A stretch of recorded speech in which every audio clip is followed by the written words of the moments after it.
Dans cette vidéo, on va tout simplement voir comment optimiser votre profil LinkedIn de A à Z en 20 minutes, parce qu'avec un profil mal optimisé, en fait, tous vos efforts, ils sont divisés par 3. Parce que les gens ne s'abonnent pas, les gens ne vous font pas confiance. Bien évidemment, à la fin de cette vidéo, vous aurez tout ce qu'il vous faut pour transformer votre profil LinkedIn et le rendre clair, attirer vos clients cibles, et ça, le plus rapidement possible, dans un format checklist, c'est-à-dire que étape par étape, vous saurez, ok, ça c'est bon, ça c'est pas bon, ça il faut que je change, ça il faut pas que je change. Et vous saurez aussi, bien évidemment, pourquoi. Par exemple, on va voir comment optimiser la photo de profil, le titre de votre profil, la bannière, l'appel à l'action, le à propos, etc., etc. Donc, on va commencer par la photo de profil, parce que c'est le truc duquel on s'arrête, c'est la première chose à laquelle on pense quand on pense profil. Donc, bien évidemment, première impression est cruciale. Donc, si il y a des checklists, c'est paraît du bon sens, mais certains, j'ai l'impression, c'est n'importe quoi. Une photo claire, pro, parce que tout simplement, moi, je m'étais demandé, ok, une photo c'est bon. Non, une photo c'est pas bon parce que, en fait, il faut comprendre, ok, c'est quoi le but de la photo de profil? Le but de la photo de profil, c'est qu'on se dit, ok, je peux lui faire assez confiance pour que m'abonner, pour qu'il me prospecte, pour que j'aille dans un appel avec lui. Donc, bien évidemment, guideline simple, hop, vidéo pour montrer où il y a les épaules, etc. Simple. Bien évidemment, postez pas des trucs noirs et blancs. Moi, j'ai l'impression que vous êtes sur Tinder, quoi, alors que c'est pas le cas. Donc, j'ai mis aussi des mauvais exemples. Donc là, dans les bons exemples, souriant, hop, ce mec, j'ai envie d'être son pote, tout simplement. Lui, il a l'air trop mignon. Pareil là, c'est professionnel. Ils sont chaleureux. Mauvais exemple, là, noir et blanc. Donc, en plus, tout petit. Donc, what? Là, par exemple, je me dis, ok, profil Tinder, profil Instagram, pas forcément profil super LinkedIn. Là, l'exposition, elle est un peu mauvaise. Il y a le reflet sur les lunettes, bon, pas le mieux. Et là, on dirait qu'on l'a pris en otage, elle. Franchement. Donc, ouais, plutôt Tinder, là, pour le coup. Ensuite, il y a le titre et la description. Donc, tout simplement, ok, c'est quoi la description de votre profil? Donc, par exemple, CEO, ça, c'est le titre du profil. Donc, bien évidemment, prenez tout l'espace qu'on vous donne. Pourquoi mettre un truc sur 2 lignes, quoi? Ensuite, bien évidemment, soyez clair et concis. Le mieux, c'est de mettre ce que vous offrez, pourquoi vous le faites, et des raisons pour vous suivre, tout simplement. Donc, avec la preuve sociale. Voilà, des bons exemples. Le bon exemple, par exemple, avec Laurine, et bien surtout de la bannière, c'est-à-dire que ça, elle aurait pu le faire en bio. Par exemple, elle aurait pu transformer vos réseaux sociaux en une machine à générer de revenus, comme je l'ai fait avec mon LinkedIn à plus de 37K, Instagram à 163K. Non. Pareil avec Céline Frey, voilà, qu'est-ce que je fais? Je fais des vidéos de présentation en motion design. J'ai plus de 300 clients qualifiés, donc je suis chez moi, tout simplement. Mauvais exemple, c'est tout simplement genre motion designer, monteur, copywriter SEO. Pareil, solopreneur et CEO de PME, je t'accompagne en t'apportant stratégie, structure et efficacité à chaque étape de ton parcours. Prêt à transformer tes défis en opportunités de succès? Let's grow together! Donc plusieurs problèmes. Déjà, t'es qui pour m'aider? Est-ce que t'as déjà eu du succès avec ta méthode ou pas? Là, si t'en mets pas, moi je me dis, ok, elle a pas de... Genre, elle fait exprès, tu vois, genre, elle n'en parle pas parce qu'elle sait que pas vraiment de succès sur la méthode. Ensuite, tu vois, je me dis, ok chef, tu vas m'accompagner, apportant stratégie, structure, efficacité. Mais tu fais quoi concrètement? T'es coach productivité, coach mindset. Là, on aime bien mettre dans les cases les gens, même si c'est pas forcément le meilleur truc à faire. Ensuite, rédactrice web culturelle, blogueuse, littéraire. Je vous informe, vous fais réfléchir, vous fait réagir avec mes contenus culturels. Donc concrètement, moi je suis pas assez philosophe pour me dire oh. Je vais m'informer, me faire réfléchir, me faire réagir avec des contenus culturels tous les jours sur ma timeline LinkedIn. Enfin non, hop, devenez bénéfice, tout simplement mettre en avant des bénéfices, quoi.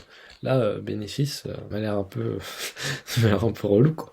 Ça m'a l'air un peu relou. Si vous avez une agence ou une entreprise B2B et que vous voulez ajouter entre 5 à 15 rendez-vous ultra qualifiés tous les mois à la performance, ce qui veut dire que, contrairement à d'autres agences, on est obligé d'avoir des résultats. Sinon, on perd de l'argent. Cliquez sur le premier lien en description, il y a une vidéo et une page qui vous explique notre process exact pour garantir ce genre de résultats, le prix exact et toutes les questions que vous pouvez vous poser par rapport au fait de devenir une référence dans votre marché et obtenir des calls ultra qualifiés. Ensuite, la bannière. Comment avoir une bonne bannière? Bien évidemment, il faut qu'elle soit responsive, c'est-à-dire qu'elle soit bien sur PC et sur téléphone.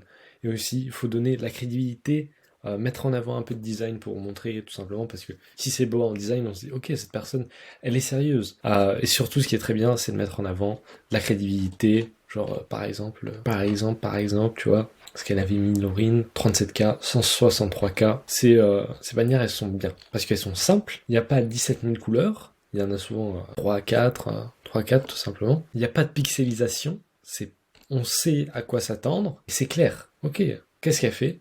Elle design et optimise ton profil LinkedIn. Là, bah, tu vois, c'est une communauté éducative IA. Oh, vous allez transformer votre réseau social en une machine à générer des revenus. Oh. Et là, on a 3 mauvais exemples. Donc, une photo qualité médiocre. Un truc motivation... ok chef, ça n'apporte tout simplement rien. Ensuite, je vais pas dire une abomination de design. Alors, les couleurs se marient pas très bien.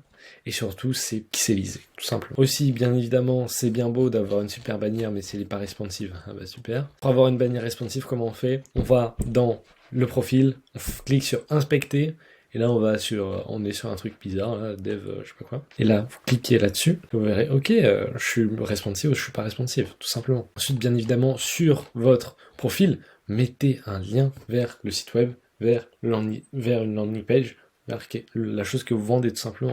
Comment le faire? Avec un appel à l'action clair, donc prenez un rendez-vous, rejoignez la plateforme numéro 1 IA, pas acheter mon service bien évidemment, découvrir la méthode, etc. Si vous avez Premium, vous pouvez mettre un bouton personnalisé qui apparaîtra dans chacun de vos posts. Donc par exemple, là, on le voit, c'est Visit My Website, bouton personnalisé. Dans quelques heures, la promo de Social Hacking s'arrêtera définitivement. Ça, c'est un post. Et là, on peut tout simplement cliquer sur Visit My Website. Ensuite, il y a le mode créateur et section en vedette. Je sais pas exactement si ça se dit comme ça en français, mais c'est la traduction que j'ai eue. Donc déjà, comment on active ça? On active le mode créateur et ensuite on met ajouter une section en vedette ou featuring section. De quoi est composée cette section-là? Tout simplement une photo, un lien, un titre et une petite description. Par exemple, là, je t'offre une formation gratuite, faites de vos réseaux sociaux une machine à cash, rejoignez-moi sur ma newsletter. Donc là, les images sont claires, elles donnent envie, et là, par exemple, moi, ce que je recommande le plus, si vous faites du B2B, c'est ok. Tout simplement un screen de la landing page, et pourquoi pas des petits case studies et un lead magnet, tout simplement. Maintenant, il y a la section à propos. Voilà, là, je vois n'importe quoi. Concrètement, tu veux scaler ton business, mais tu ne sais pas par où commencer. Tu as des projets, mais pas assez de temps pour les mettre en place. Découvre ma méthode avec moins 99,9%.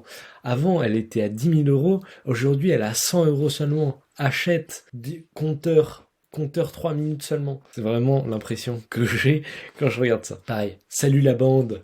Fatigué des tensions, envie de plus de paix et de joie au quotidien? Non? Et si je peux dire non? En fait, j'ai pas l'impression que je vais apprendre quelque chose, je suis pas curieux, et je me dis, ouais, essaye de me vendre quelque chose. Donc, moi, qu'est-ce que je ferais? Tout simplement. Qu'est-ce que je fais? Pourquoi je le fais? Et un truc qui montre de la difficulté, par exemple, j'aide les CEO d'agence à multiplier par 10 leur acquisition, mais ça n'a pas toujours été aussi facile, hop, et là tu déroules. Ou peut-être un truc du type, comme l'a fait Céline Frey, avant 3 abonnés, 0 inbound lead, après 57 inbound lead par semaine, qu'est-ce qui a changé entre les deux? Et là, show more. On a l'impression qu'on va apprendre des choses, on a envie d'en savoir plus. Ensuite, la section expérience. Tout simplement, qu'est-ce qu'il faut mettre? Des détails et de la crédibilité et de la spécificité. Bon, bien évidemment, on va pas mentir sur l'expérience, ça ce serait très bête, mais chaque post devrait être détaillé pour rendre ça crédible.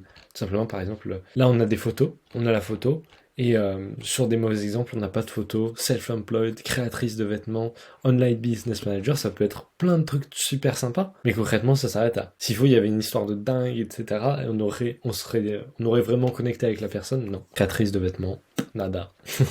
Rien d'autre. Ensuite, les recommandations, bien évidemment, demandez des recommandations. Parce que tout simplement, qu'est-ce qu'on peut se dire, si vous êtes vraiment si qualifié que ça, vous devriez avoir des recommandations. Et c'est assez simple d'en demander.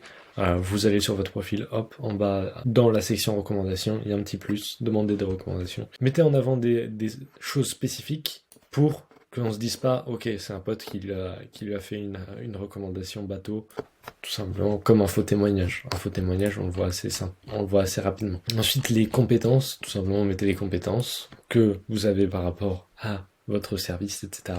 et faites-les valider par d'autres personnes. Ensuite, les publications, licences, certifications, donc par exemple votre bac plus 18 en aéronautique, ça vous le mettez parce que vous en êtes fier. Si vous en avez pas, comme moi, bah vous en mettez pas. Maintenant, j'imagine qu'optimiser votre profil, c'est pas la dernière étape de l'aventure, c'est peut-être même la première. Si vous êtes une agence ou une entreprise B2B avec un service qui se vend déjà et que vous voulez passer au niveau supérieur, ajoutez 5 à 10 rendez-vous ultra qualifiés par mois à la performance, bah cliquez sur le premier lien en dessous de cette vidéo. Encouragez-moi à faire plus de vidéos comme ça, des vidéos étape par étape, simples, avec des guides précis que vous trouverez dans certaines formations à 200 €. Donc si c'est quelque chose qui vous intéresse plus, mettez un petit like, un petit commentaire pour me donner peut-être des idées de prochaines vidéos et je les ferai. Et sinon, si vous êtes une agence et une entreprise B2B, cliquez sur la vidéo juste en dessous.